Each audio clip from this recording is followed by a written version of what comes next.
Evergreen Heart. By Oprian. Chapter 19. Night of the Star Spiders. Several things happened at once. That first window had been like the opening signal to an all-out invasion.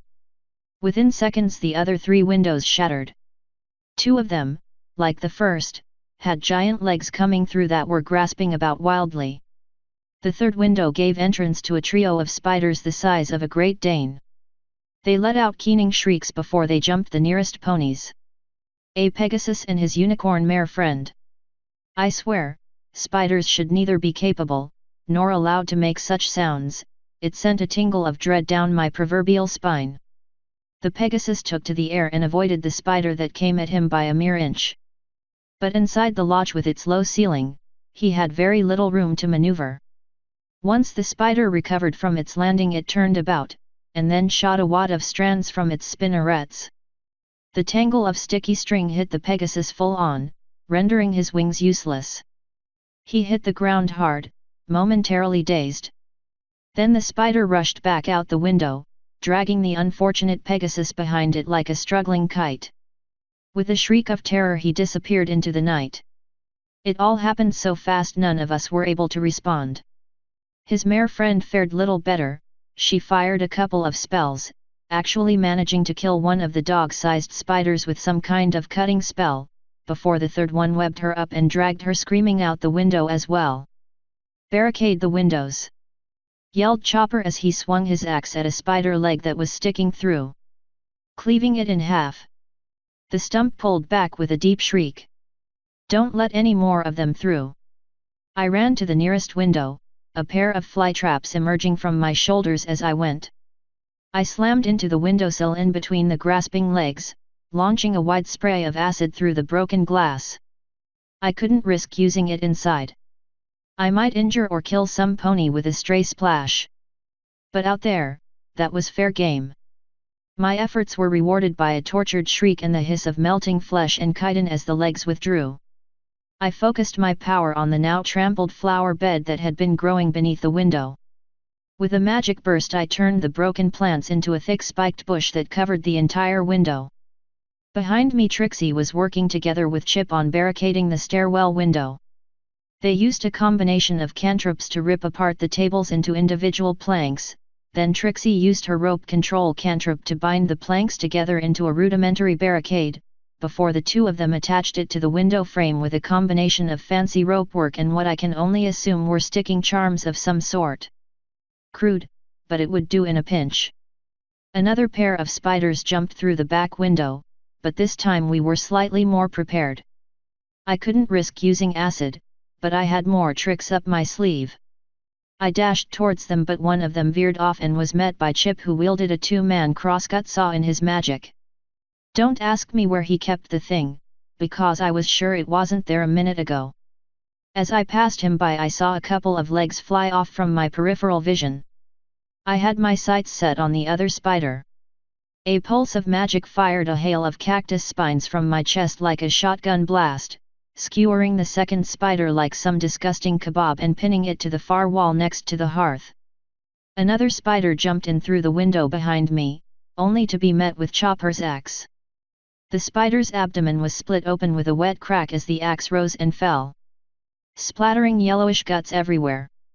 With the immediate danger over, I focused on raising another plant barrier over the window nearest to me, while behind me a pair of mares were pushing a heavy cabinet in front of the other one.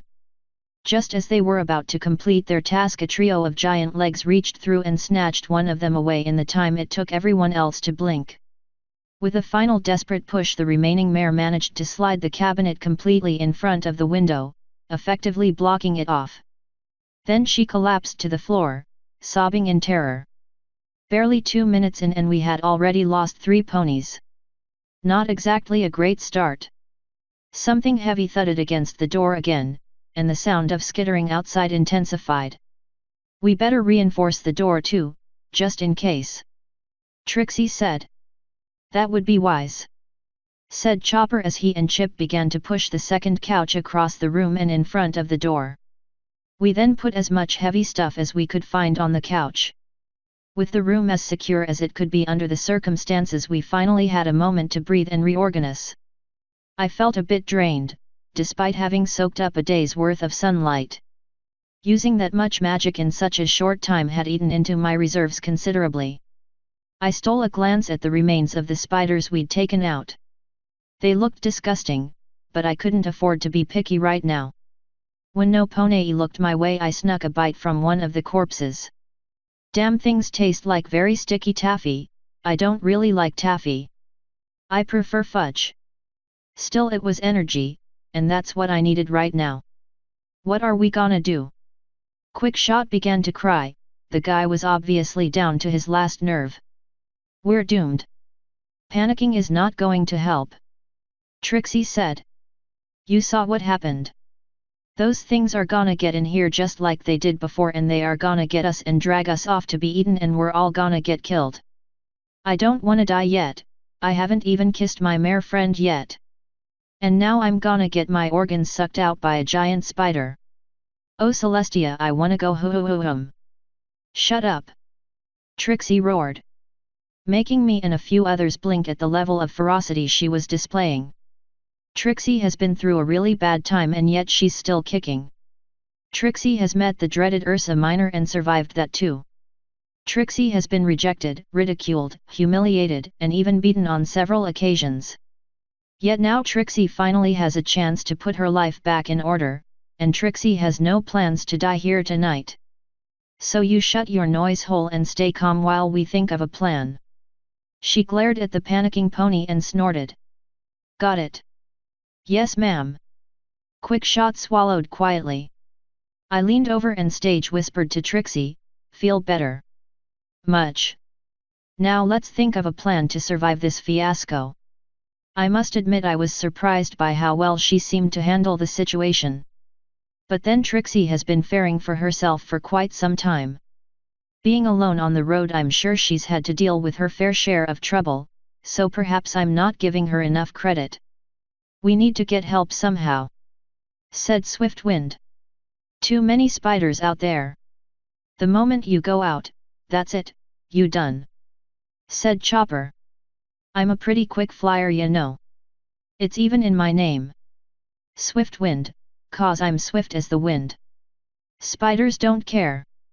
They shoot you down with webs. Yeah, what is up with the web shooting? I asked. I've never seen anything like that. Well, except on Spider-Man, but that's a different show altogether. Star spiders have magic of their own that lets them shoot webs like a net. They snatch prey that's too fast to run down, or prey that flies, said Chopper. You seem to know a lot about them. Have worked in the woods all my life. You best learn about what's out there if you wanna stay alive. Sound advice. So how long till you think they give up? I asked. Spiders this hungry? They not gonna give up. They gonna keep trying until they get in, even if they have to gnaw through the walls. So waiting it out isn't an option. That doesn't exactly leave us much choice. Is there any way to send out a signal? Peachy Plum asked while she gently rocked Melody in her forelegs. The little filly was clinging to her mother for dear life, doing her best to put on a brave face, even though her eyes were wet with unshed tears. I don't see how. Another bang against the door startled everyone. Especially since some of the wood around the hinges creaked ominously. What about your unicorn friend? She's great magician, right? She can cast big spell to get attention. Chopper said. A light bulb lit up inside my head. Why didn't I think of that? He's right. Trixie, you could use your firework spell to send up a call for help. What? But Trixie. Oh, thanks Celestia, if she can do that then the garrison can send help, said Peachy. But Trixie can't. As soon as Trixie sticks her head outside to cast her spell, Trixie will be dragged off to her doom, she said. Not if we can keep the spiders busy, and you do it from a relatively safe place, I said. You have plan, said Chopper.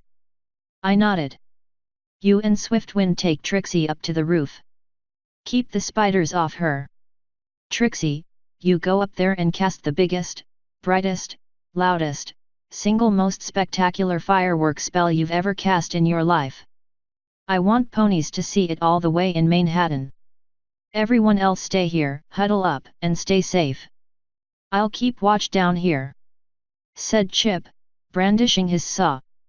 "And what are you going to do while we risk our necks up there?" Swift asked me. "First, I'm going to stock up on energy," I said as I walked over to the spider corpses. A small burst of magic saw them swiftly devoured by my fly traps. I ignored the shocked and disgusted looks some of the others were giving me. Survival first, dealing with the awkward situation bullshit afterwards. "What in the world are you?" one of the remaining patrons asked me with a quivering voice. "No time for explanations, besides it doesn't matter. All you need to know is that I'm going to do everything I can to make sure we all get out of here alive. Now let's get to the roof and cast that signal." "You still haven't told us what you will be doing," said Swift. I gave him a grin that bordered on crazed. "I'm going to play Indominus Rex with the spiders." "Indomie what?" Trixie said, puzzled. "You'll see. Let's get to the roof." "Can we really trust this guy?" Swift whispered to Chopper as we ascended the stairs. "You have problem with him?" Chopper asked. "Well, he's not a pony, he ate the Celestia damned spiders for goodness sake. And what's with that freaky magic? I've never even heard of such a thing. I don't know how trustworthy he can be. You shared entire evening with him in good spirits, you only freak out now because he shows strange powers and eats meat. Yet you had Griffin guests here last week. They eat meat. Now suddenly you have problem with it. Small-minded, no? We all in this together, you remember that." Swift looked away with shame, and I couldn't help but smile at Chopper's words. It's nice to have ponies around that don't freak out at the first deviation from the norm. But I can't really blame Swift too much. He's scared and under a lot of stress. We all are. Heck, even I found this entire situation unnerving. While I'm not afraid of spiders, they aren't bees after all. I don't exactly want to cuddle one. Especially if they are big enough to ride one off into the sunset. Swift had one more reason to be extra on edge though. His wife and little girl are downstairs. With their lives on the line, I can forgive him for being weary of my freaky powers and dietary habits. As we reached the second floor, we hurried down the hall and gathered around the door that led to the small deck. "I'll go through first and grab the spider's attention. The moment the fighting starts, you cast your spell, Trixie. Gentle colts, you protect the lady. Keep the spell going as long as possible and watch your backs.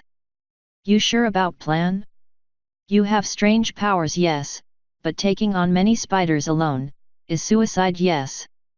Don't worry about me, I've faced worse. You just keep Miss Lulamoon safe." I got ready to open the door and rush through. "Wait," Trixie said. I looked back to her with a puzzled expression when she suddenly hugged the stuffing out of me. "For luck," she said after she let go. "This doesn't mean Trixie likes you or anything. So don't go getting strange ideas." My brain seemed to short out for a moment. What just happened? Did Trixie just pull a tsundere on me? A quiet but amused snort from Chopper snapped me out of my stupor. Thank you," I said to Trixie, still too stunned to think of anything better to say. "Now let's do this." It will take Trixie at least 2 minutes to gather enough magic to perform the spell you want. So stay alive at least that long. It would be extremely inconvenient for Trixie otherwise," she said. "Yes, ma'am." I saluted with a smirk. With a swift motion the door was unlocked and I stormed through. A lone spider was sitting at the far end of the deck. I galloped straight for it as I gathered every ounce of power and began to create mass. A beam of magic shot past me and blasted the spider off the roof. "Good work, Trixie. Now it's my turn." I ran to the end of the deck and kicked off, leaping as high as I could, then I unleashed my magic. My body doubled, tripled, and then quintupled in size. I slammed into the ground amidst a virtual sea of spiders in the form of a giant wooden dinosaur and let out an ear-shattering roar. The spiders answered with a high-pitched shriek and swarmed me. There were a lot more of them than I had expected. If I didn't know better, I'd swear the whole swarm was here. We were surrounded. I snatched up the first victim in my jaws and bit down, crushing it in a spray of yellow fluid. I tossed the gory mess aside and stormed forward, trampling several more under my feet with a crunch and a wet squelch. One exceptionally large spider charged me head-on. This thing was easily the size of a pickup truck. It reared up on 4 of its legs and presented its fangs to me. I barreled into it, my intention to push it over and trample it. But the thing was wise to my actions and grabbed me around the head and neck with its many legs. Its fangs crunched into my neck and unleashed their deadly payload. I could actually feel it burning. Their venom must have some strange magical properties or be frighteningly potent for me to actually notice an effect. Possibly a mix of toxins and potent digestive enzymes, considering most spiders actually drink their prey's insides. Kinda like myself now, I guess. I clawed at it in an attempt to dislodge it, pushing it down far enough to bring my jaws down on its head and crush it. I tore it off and swallowed it whole, using the energy I got from it to repair some of the damage the venom had done. And this was just the first 20 seconds. Up on the roof, the trio of ponies stared open-mouthed at the scene unfolding below. "That's some friend you have there," Chopper said to Trixie as all 3 of them picked their jaws off the floor. Trixie had no idea he could do that, she said with a shaky wave of her hoof. "Shouldn't you be casting your spell?" Swift asked, but didn't look away from the fight. "Hey? Oh yes, of course. Trixie will now perform her greatest spell to date," she said confidently as she lit up her horn and began to amass her magic. I stomped and bit and lashed out with my tail, and still they kept coming. As if some great force was driving them to fight on despite their losses. Could mere hunger truly be the motivation that made them attack despite horrendous loss?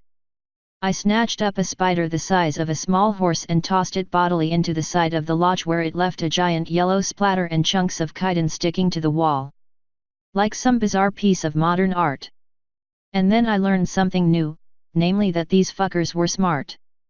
They couldn't match me in brute force, so they now started to try and cocoon me. Already several of them had fired their web strands at me. The sticky strings stuck to my head and torso, making it hard to move freely. I risked a quick glance at the roof where Chopper was laying into a spider that had climbed up the wall with his axe. Limbs went flying as the axe rose and fell, and soon the spider toppled down. I couldn't see Trixie, but I could see the building glow of magic power. I caught a brief glimpse of Swiftwind bucking another spider off the roof with a flying dive, before my attention was pulled back to the fight as several spiders jumped upon my back and began to try and cocoon me further. I threw myself down to the ground and then began to roll over, crushing them beneath my bulk. I scrambled back to my feet before they could capitalize on my somewhat vulnerable position. I was covered head to toe in spider guts now. More of them latched onto my legs and bit down, injecting their corrosive venom. I lashed out with my tail and sent half a dozen of them sailing into the air. One smashed into the wall of the upper floor like an 8-legged missile and popped like an overripe watermelon. The rest sailed over the building and landed somewhere on the other side. I ripped, I tore, I bit. I swallowed several spiders whole. I could feel them clawing on my insides before I drowned them with acid and absorbed them. I looked over the battlefield and actually saw several of the smaller spiders drag away the remains of the larger ones.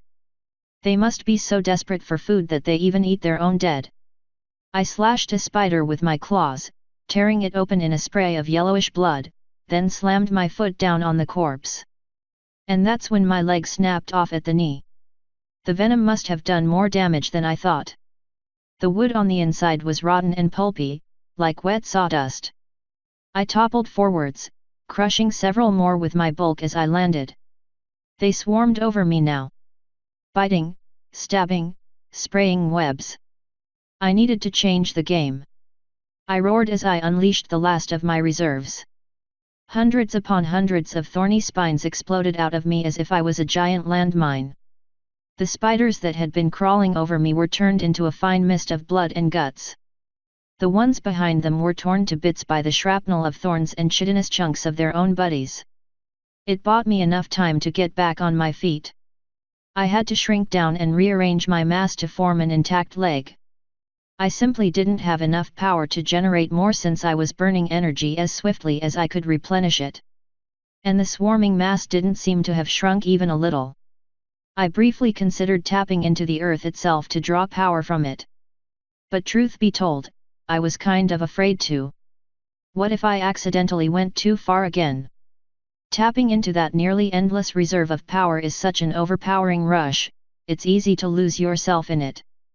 I couldn't risk losing control. Never again.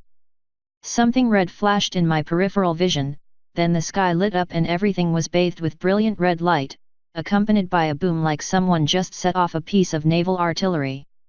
I looked up to see a giant red arrow pointing down toward us. Above it flashed big red letters, and above that a giant spider silhouette. The entire sparkling red display was enormous. "Trixie, you really are the greatest showmare ever." I smiled. Someone was bound to see that. The spiders seemed momentarily disorganized by the whole thing. Some were standing on their hind legs, making threatening poses at the sky. Others milled about in confusion, stumbling over each other. But some were starting to wise up. I tore my eyes away from the sky and prepared to get back in the thick of it. High above the buildings of Canterlot, Princess Luna stood upon her tower balcony, her eyes skyward and horn aglow.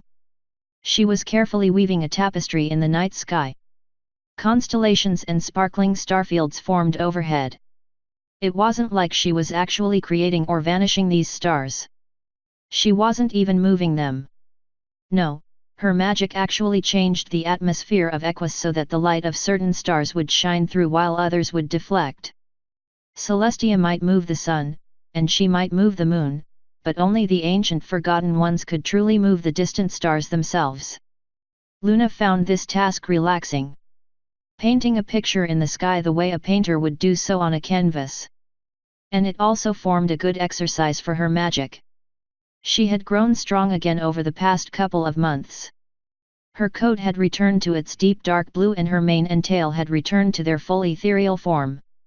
Tiny white stars danced in their phthalo blue and purple depths. And even though her other half still remained silent, with the return of her full magical power she was starting to feel whole again. At long last her work was complete and the gentle glow of her horn faded away. The sky sparkled with the light of 1,000 stars. She had dimmed the light of the moon slightly so that they seemed brighter. Something bright and red flashed in the distance, followed a second or two later by the echo of a bang like distant thunder. Luna narrowed her eyes and then cast a spell to increase her already considerable eyesight. She cast her gaze upon the red glow in the distant sky and her vision zoomed in. There in bright glowing red letters flashed a message. Spider swarm attack. Ponies in mortal danger. Help!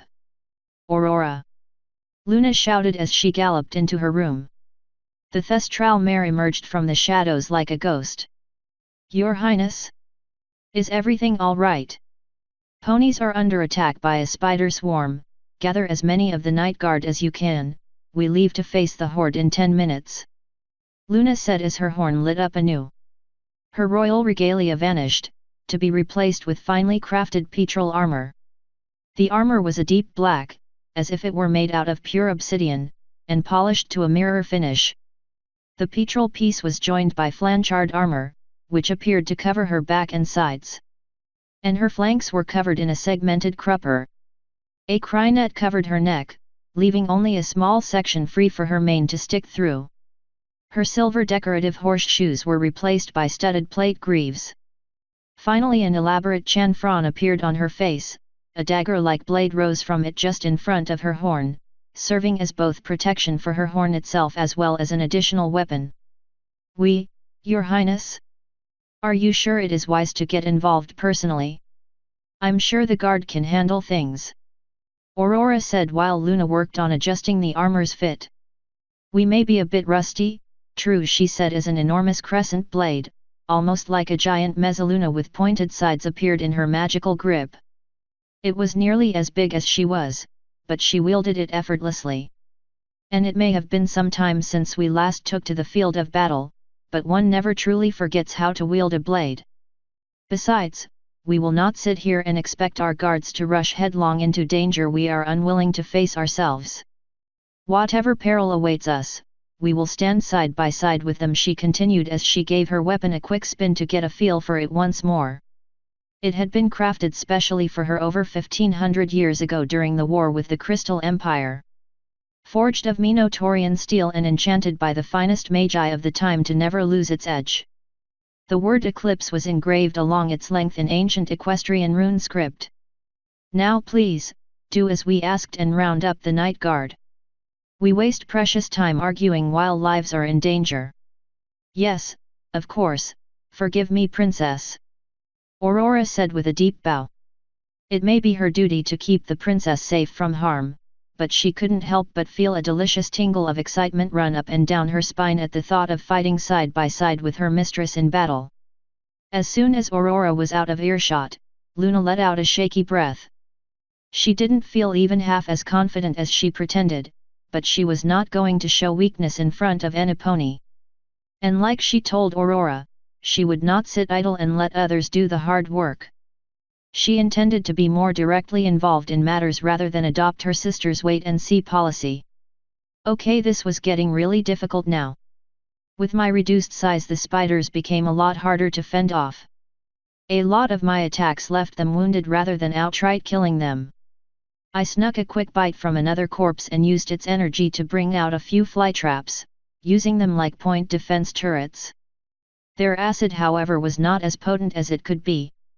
It surely hurt the spiders, yes, but unlike that first blast I shot out the window, their attacks were rather weak in comparison.